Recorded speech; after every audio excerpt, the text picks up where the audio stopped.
सभी भक्तों को जय बाबा की। एक बार फिर मैं आप सभी भक्तों के समक्ष उपस्थित हुआ हूँ भक्ति सागर पंचद्वार बराड़ा धाम चैनल के माध्यम से। आज भी हम माला से संबंधित ही बातें करेंगे कि माला क्या होती है और माला हमारे लिए कौन सा अच्छा होता है। कहने का मतलब ये है कि अगर हम कोई सिद्ध करी हुई माला कोरियर के माध्यम से, डाक के माध्यम से मंगवाते हैं, मार्केट में बहुत सी मालाएं आ रही हैं सिद्ध करी हुई, लेकिन क्या वाकई में वो सिद्ध करी हुई हैं, आपके जीवन के लिए एक सुरक्षित साबित हो सकती हैं? इस प्रकार की माला बागेश्वर सरकार से भी मिल रही है तो देवी देवताओं की, लेकिन क्या आजीवन काल तक हमारी ये माला सुरक्षा करती है? बहुत सारे रहस्य छिपे होते हैं माला में, लेकिन हमें कौन सी माला धारण करने की आवश्यकता होती है? क्या ये सिद्ध करी हुई माला या अपनी स्वयं की माला? इस बारे में ही चर्चा करेंगे, तब ही आपको समझ में आएगा कि माला का क्या महत्व होता है और माला हमें कौन सी धारण करने की आवश्यकता है, हमारी कौन सी माला सुरक्षा करती है स्वयं की। मालाएं दो प्रकार की धारण होती हैं, एक सिद्ध करी हुई और एक अपनी स्वयं की माला होती है। लेकिन जो स्वयं की माला होती है वो कैसे मिलती है? स्वयं की माला भक्ति के माध्यम से मिलती है, एक गुरु के माध्यम से। जब भक्ति के मार्ग पर गुरु के वचनों के द्वारा हम चलना शुरू करते हैं, मतलब ये कि गुरु तब ही माला आपको देगा आपकी सुरक्षा के लिए और हमेशा के लिए सुरक्षा करेगी। जब गुरु के वचनों को याद रखोगे, गुरु जो मार्ग दिखाएगा, और गुरु अनेकों हैं दुनिया में। किस प्रकार के गुरु की बात कर रहा हूं मैं? सिर्फ और सिर्फ आध्यात्मिक गुरु होने चाहिए आपके, किसी भी प्रकार के सांसारिक गुरु नहीं होने चाहिए। आध्यात्मिक का मतलब होता है कि सिर्फ पूजा पाठ और भक्ति से संबंधित जानकारी देना, वही आध्यात्मिक गुरु होते हैं। जो अन्य किसी भी प्रकार की प्रक्रिया सिखा रहे हैं, बता रहे हैं, वो सांसारिक गुरु होते हैं। चाहे वो कथावाचक हो या प्रवचन करने वाले हों, चाहे संत ऋषि मुनि तपस्वी ही क्यों ना हो, जो अन्य प्रक्रिया सिखा रहे हैं, किसी भी प्रकार का मंत्र जाप अपनी सुरक्षा के लिए या इस प्रकार के अनेकों कार्य होते हैं, तो वो सांसारिक गुरु हैं। आध्यात्मिक गुरु आपको स्वयं की भक्ति करने के लिए कहेगा, वो भी अपने घर में रहकर।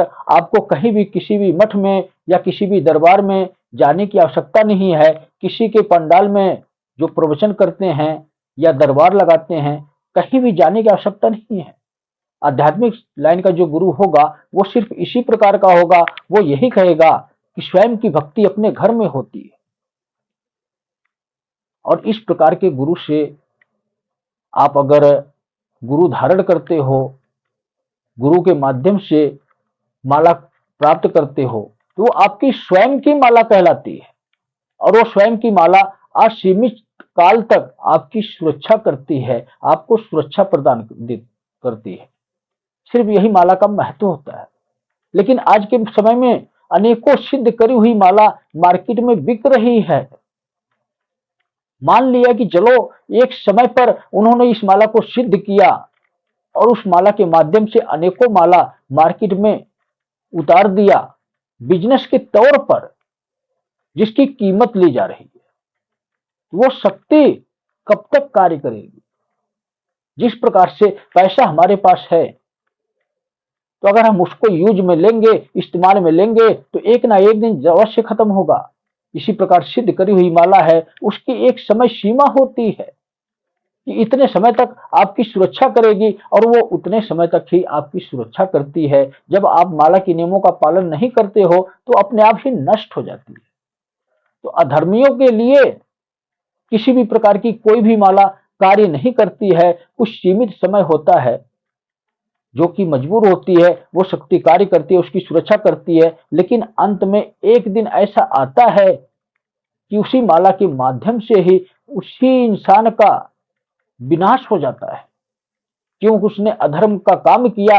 एक धर्म की शक्ति का इस्तेमाल करके, धर्म की शक्ति मतलब किसी देवी देवता की सिद्ध करी हुई माला वो धारण कर रखा है, जिसकी वजह से उसके जीवन में परेशानी नहीं हो आ रही है और अधर्म के मार्ग पर चलकर आगे बढ़ रहा है। लेकिन जब उस माला का समय सीमा समाप्त होता है तो आपने अधर्म का काम किया है और वही माला आपके लिए विनाशकारी स्वरूप ले लेती है, आपका विनाश कर देती है। और आपके गुरु भी रहते हैं लेकिन फिर भी आपकी सुरक्षा नहीं कर पाते हैं, क्योंकि अधर्म जो करता है, पाप जो करता है, उसको सजा अवश्य मिलती है, कोई गुरु भी उसको बचा नहीं सकता है। और एक तीसरी माला तांत्रिकों के द्वारा दी जाती है, अन्य गुरुओं के द्वारा दी जाती है। आपसे कुछ वचन लिए जाते हैं, कुछ पैसे लिए जाते हैं, कुछ सामग्रियां ली जाती हैं। ये सब एक बिजनेस है। माला के नाम पर माला जो होती है वो फ्री की माला होती है, उसमें ना कोई कीमत लगती है, ना कोई पैसे लगते हैं, सिर्फ आवश्यकता होती है हमें गुरु की शरण में जाने की। वही असली माला है और वही आजीवन काल तक हमारी सुरक्षा करती है।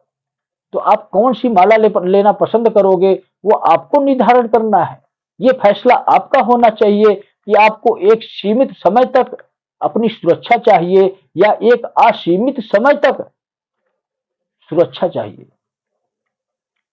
तो दोनों प्रकार की माला का महत्व आपको मैं समझा दिया, लेकिन माला क्या है अपने आप में ये भी आपको पता होना चाहिए। माला कहते किसे हैं? माला का मतलब सृष्टि का स्वरूप है, बिल्कुल वो कंप्लीट स्वरूप। और इस सृष्टि में जितने भी देवी देवता हैं उनके संकेत स्वरूप शक्तियां, माला का यही महत्व होता है। जिस प्रकार से हमने पिछली वीडियो में आपको समझाया कि माला में 108 दाने क्यों होते हैं, चाहे वो किसी भी प्रकार की माला क्यों ना हो, रुद्राक्ष की हो तो 108 होता है और इससे फालतू एक और होता है। तो भगवान एक है, उसके स्वरूप अनेक हैं। सृष्टि को चलाने के लिए ही उसी भगवान ने अपने अन्य स्वरूप तैयार किए हैं। इसीलिए माला में 9वां मन का एक का ही होता है। तो आप ये बातें तो समझोगे दूसरी वीडियो में, जिसमें 108 का महत्व समझाया गया है।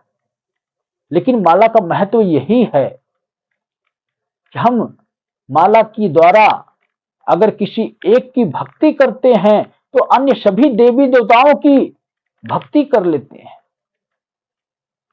उनसे होते हुए, गुजरते हुए हम एक के पास पहुंचते हैं। माला का असली यही महत्व है। पूरी डिटेल में मैं ये बात नहीं समझा सकता इसमें, क्योंकि वीडियो बहुत बड़ी हो जाती है। आप 108 दाने की माला का जो महत्व वीडियो है उसमें आप विवरण में समझ सकते हैं।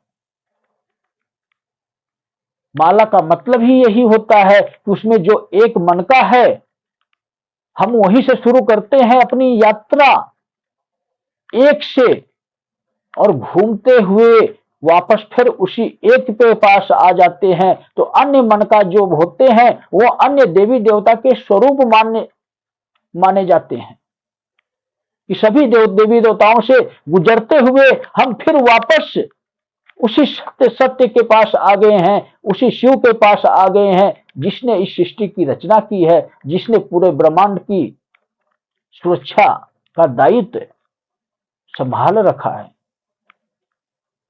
माला का असली महत्व यही है। इसीलिए माला के माध्यम से भक्ति श्रेष्ठ भक्ति कहलाती है। कोई भी तपस्वी पुरुष हो वो माला के माध्यम से ही भक्ति करता है जब तक जीवित रहता है। जब समाधि अवस्था में उसको जाने की आवश्यकता होती है।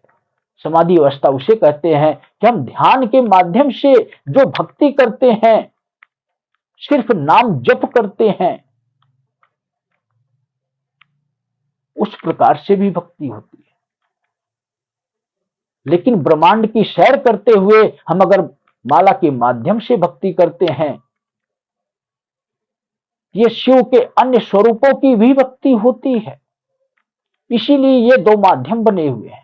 एक ध्यान का माध्यम और एक माला का माध्यम। तो माला का यही रहस्य है, माला का यही महत्व है। और ये माला जब भक्ति के माध्यम से एक सिद्ध माला बन जाती है, एक चमत्कारी माला बन जाती है, तो यही माला हमारी सुरक्षा करती है। तो सभी भक्तों को जय बाबा की।